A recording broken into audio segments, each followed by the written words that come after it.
नमस्ते दोस्तों, स्वागत है मेरे YouTube चैनल में। आज मैं आपको पैगीकोल शैशे के बारे में जानकारी देने वाली हूँ। हम इस वीडियो में जानेंगे कि इसमें क्या कॉम्पोजिशन पाए गए हैं, उनका वर्क क्या है, इनको किन कंडीशन में पेशेंट में यूज़ किया जा सकता है, इसकी डोज क्या है, इसकी साइड इफ़ेक्ट्स क्या हैं और इसकी सेफ्टी एडवाइस क्या है। चलिए ज़्यादा वक्त ना लेते हुए वीडियो को शुरू कर लेते हैं। सबसे पहले हम जानते हैं कि जो पैगीकोल शैशे हैं इसमें क्या कॉम्पोजिशन पाए गए हैं।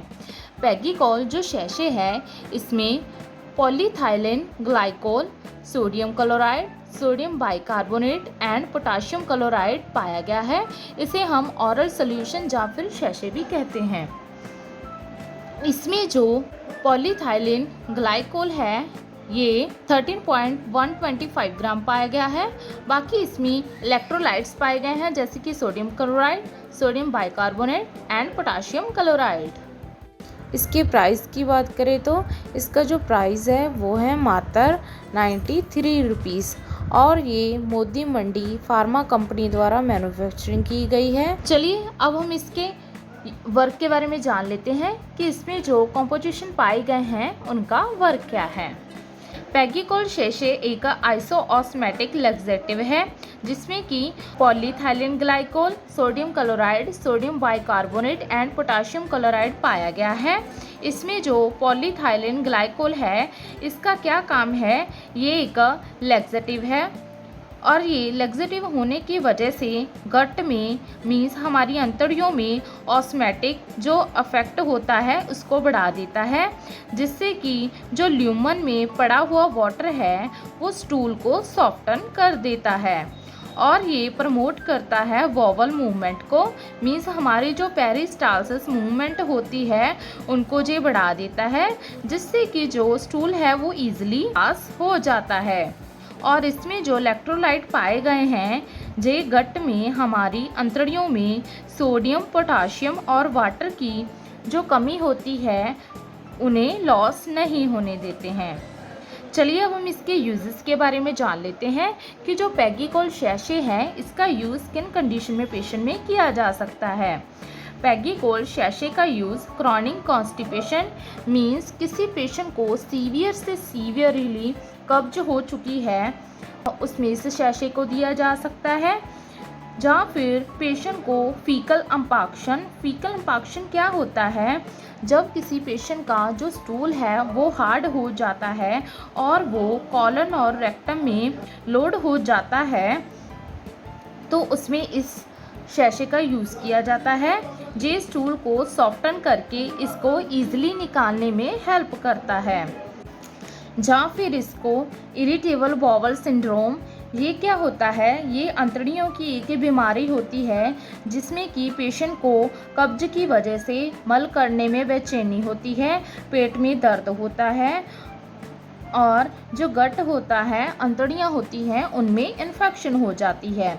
जहाँ फिर इस शैशे को प्री ऑपरेटिव और पोस्ट ऑपरेटिव कॉलन को क्लीन करने के लिए मीन्स किसी पेशेंट का ऑपरेशन होना है जहाँ हो चुका है उसके बाद उसके पेट को साफ करने के लिए भी इसका यूज़ किया जा सकता है। जहाँ फिर किसी पेशेंट की कॉलन की मीन्स रेक्टम की सर्जरी होनी है तो उसमें भी इसका यूज़ किया जा सकता है।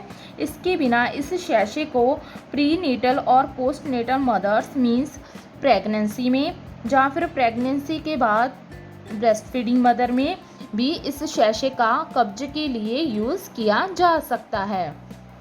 चलिए अब हम इसकी डिटेल में डोज के बारे में जान लेते हैं कि इस जो पैगीकोल शैशे है इसको कैसे यूज़ करना है।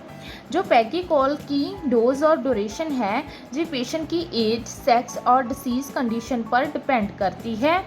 अदरवाइज़ बच्चों को पैगीकोल शैशे की जो डोज है वो है 2 से लेकर 6 साल के बच्चों को डेली 1 शैशे दे सकते हैं और 7 से 11 साल के बच्चे को दिन में 2 बार शैशे दे सकते हैं। याद रखिए कि जो पैगीकोल शैशे है जे अडल्ट और पीडियाट्रिक में अलग अलग से आता है। जे मेरे पास आज अडल्ट का पैगीकोल है, इसी तरह का बच्चों में भी पाया जाने वाला शैशे आता है, आप बच्चों के लिए उसका यूज़ कर सकते हैं। और इसकी जो 18 एज से ऊपर के आयु के होते हैं व्यक्ति उनमें इस शैशे का एक शैशे डेली यूज़ किया जा सकता है। जहाँ फिर सिविरिटी ऑफ कॉन्स्टिपेशन, पेशेंट को किस तरह की कॉन्स्टिपेशन हुई है उसके अकॉर्डिंग भी डिपेंड करता है। इसको 2 से 3 बार भी डेली पेशेंट को दिया जा सकता है।